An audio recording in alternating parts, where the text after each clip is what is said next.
Bonjour à tous et bienvenue sur Radio Gazoo. Aujourd'hui, nous allons nous intéresser à déduire la frontière d'un maillage et de calculer la longueur de celui-ci.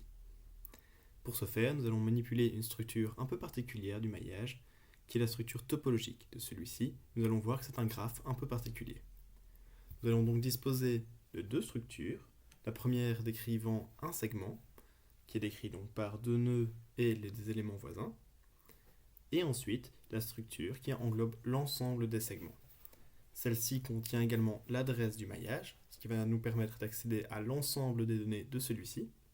Nous aurons également une liste de différents segments, le nombre de segments et le nombre de segments frontières. Grâce à cela, nous allons pouvoir déterminer la longueur d'un maillage quelconque. Dans cette première section, nous allons nous intéresser à programmer la fonction EdgeExpand. Celle-ci prend donc en argument la structure TEdge qui a déjà été allouée. Nous devons donc modifier les différents segments dans TEdges. Pour ce faire, nous allons donc parcourir les différents éléments. Nous avons donc un exemple avec le nombre de triangles ici. Nous allons parcourir chaque élément. Nous avons les indices des nœuds. Donc, par exemple, pour le premier triangle, nous avons les nœuds 0, 2, 1. Cela veut dire que nous avons trois segments. Segment qui est relié par les nœuds 0, 2, par les nœuds 2, 1 et par les nœuds 1, 0. Nous allons essayer de programmer cela. Donc, pour récupérer la structure du maillage, et donc pour utiliser le maillage, on peut utiliser l'adresse de celui-ci. Voilà. Cela nous permet simplement de simplifier nos petites notations par après. Alors on peut également vouloir faire un code un peu général, donc utiliser nLocalNodes qui est défini dans le maillage. Et donc nLocalNodes. Donc 3 pour un triangle et 4 pour un quadrilatère par exemple. Ensuite nous allons parcourir nos différents éléments. Donc nous allons dans notre maillage et on prend NLM. Et ensuite on augmente ici. Alors nous allons devoir récupérer les différents nœuds. Et bien pour ce faire, nous allons devoir nous balader dans la structure element du maillage. Une façon assez élégante de faire est d'utiliser de nouveau l'adresse, en définissant donc par exemple une adresse qui contiendra les nœuds, et faire comme ceci. Nous allons dans le mesh, nous prenons les éléments, et nous commençons donc à nLocalNodes fois i. Et nous prenons cette adresse-là. Cela veut dire que node 0 correspondra à 0 pour le premier triangle, pour le triangle d'indice 0, donc le triangle 0, 2, 1. Node 0 vaudra 0, node 1 vaudra 2, et node 2 vaudra 1. Et donc maintenant, nous pouvons parcourir nos différents segments. Donc nous savons que nous avons 3 segments pour un triangle, 4 pour un quadrilatère par exemple, donc nous pouvons parcourir avec nLocalNodes. Nous utilisons donc un indice J pour cela. Ensuite, de nouveau, pour avoir un code qui est bien clair, on va récupérer l'adresse edge. Donc pour ce faire, on va faire edges. On va dans edges et là on doit prendre le bon. Et bien c'est nLocalNodes fois i, comme ici finalement, mais plus j. Pas oublier le point virgule. Ensuite, on peut maintenant remplir notre structure. Et bien nous avons edge lm de 0 attribué, edge lm de 1, et ici, les différents nœuds. Voilà, voilà. Et bien, dans element 0, nous allons mettre donc l'indice de l'élément, c'est-à-dire i. Dans element 1, nous allons mettre moins 1 par défaut. Dans nodes 0, nous allons mettre nodes de l'indice j, qui va bien donc 0, 1, 2 pour un triangle et 3 pour un quadrilatère en plus. Et ici, nous voulons le nœud 1, 2, 3, et attention, pas 4 pour un triangle, mais 0. Donc 1, 2, 0. Et bien, comment on va faire ça? On va faire j plus 1. Donc là, nous aurions 1, 2, 3, et ça ne va pas marcher. Donc nous devons appliquer l'opération modulo. Modulo de nLocalNodes. Et là, nous aurons bien le bon segment.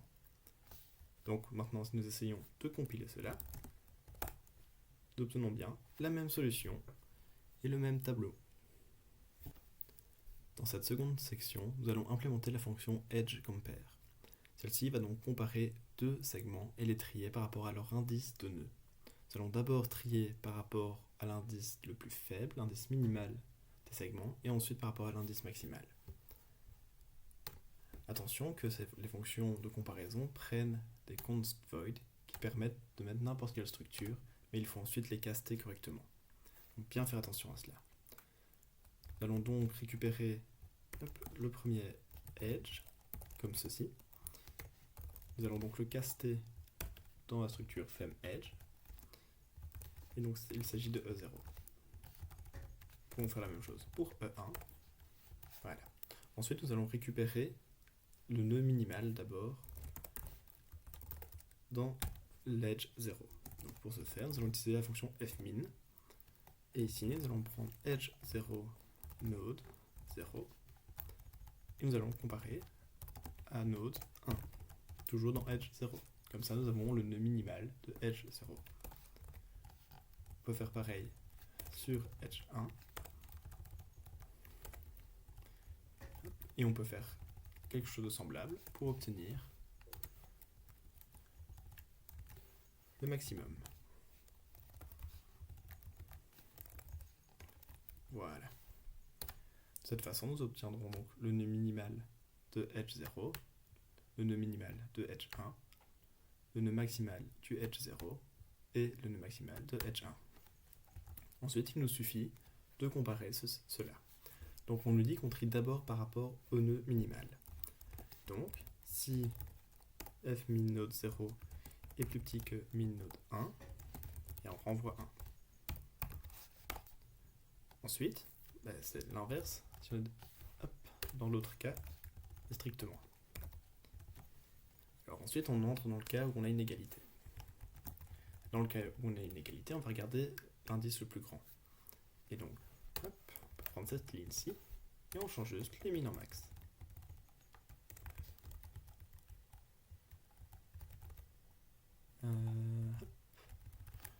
Et on change juste le sens.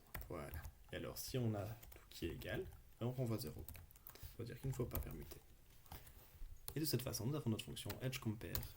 Vérifions tout de suite si celle-ci marche. Donc, je fais un make. Hop, et on vérifie qu'on a la même solution que dans les slides du cours. Nous allons maintenant nous intéresser à la fonction edgesShrink. Celle-ci va s'occuper de modifier notre structure edges pour contenir uniquement les segments de manière plus intelligente. Donc uniquement les segments intérieurs et les segments frontières, et ne pas stocker deux fois les segments intérieurs. Pour ce faire, nous allons donc mettre à jour l'élément 1 dans nos segments, et nous allons également réallouer la mémoire. Donc pour ce faire, nous allons commencer par récupérer les segments. Pour ce faire, nous pouvons utiliser un pointeur. Voilà, cela va simplement nous permettre de ne pas devoir à chaque fois écrire le edge flèche edges pour accéder au edge. Ensuite, qu'allons-nous faire? Eh bien, comme vous le voyez sur l'image de gauche, donc sur le tableau de gauche, nous avons donc nos segments en sortie du tri. Et bien, ce qu'on observe, c'est que les segments qui appartiennent, donc les mêmes segments, sont côte à côte. Et donc, nous allons utiliser cette propriété pour collationner nos segments. Premièrement, effectuer une boucle sur le nombre de segments. Donc, for int i est égal à 0, i plus petit que edge en iter. Voilà. Et bien là, on va avoir deux cas. Si nous sommes un segment frontière, et si nous ne sommes pas un segment frontière. Bien, comment savoir si nous sommes un segment frontière? Eh bien, si on regarde le tableau de gauche, eh bien, nous sommes un segment frontière si la fonction de comparaison nous renvoie une valeur qui est non nulle. Donc, on peut dire edgeCompare. Alors ici, attention, la fonction de comparaison, si on retourne voir, elle prend un const void étoile. Donc, on va caster ça en const void étoile. On lui donne donc le edge i, et on va le comparer, donc le segment i, avec le segment suivant. Const void étoile de edge i plus 1. Attention, ici, le type n'est pas bon, car ceci est de type FemEdge et n'est pas une adresse. Donc il faut prendre l'adresse de ceci et l'adresse ici. Donc la fonction de comparaison va nous renvoyer une valeur qui est un entier. Et en fait, nous sommes un segment frontière lorsque cette valeur est différente de 0. C'est comme ça que nous avons implémenté la fonction EdgeCompare. Mais là, nous allons avoir potentiellement un problème lorsque i vaudra edge n edge moins 1. Donc pour la dernière valeur, car on va essayer d'accéder à la valeur i plus 1. Une façon pour pallier à cela est simplement de dire que si i est égal à edge n edge moins 1, alors on est automatiquement un segment frontière.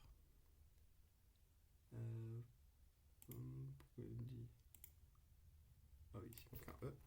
Voilà. Donc, là, dans ce cas-ci, nous sommes un segment frontière. Bien sûr, nous sommes un segment frontière. Qu'est-ce qu'on fait? Et en fait, là, ce qu'on va faire, c'est qu'on va avancer pas par pas avec l'indice n. Et l'indice i, lui, va donc avancer sur le nombre de segments. Et lorsqu'on va passer sur un segment qui est un segment intérieur, on va encore incrémenter i, car on n'a pas besoin de refaire le test. Donc, ici, on va faire i++. Donc, dans le premier if, ici, nous sommes un segment frontière, boundary, et ici, c'est un segment intérieur, inner. Et alors, ce qu'on va faire, c'est qu'on va avoir l'indice n qui va augmenter, donc qui est le nombre de segments total. Et il va à chaque fois augmenter car nous sommes soit un segment frontière, soit un segment intérieur. Ok, donc là nous savons que nous sommes un segment frontière, donc on peut dire que n boundary va augmenter. On peut aussi dire que notre élément n est égal à l'élément i, donc notre edges. Oui, quand je dis élément ici, c'est les segments. Edges n est égal à edges i. Alors, donc si on regarde au début, on aura n qui vaut 0, i qui vaut 0, donc on dit, on a l'impression que ça ne sert à rien. Seulement quand on va passer sur un segment intérieur,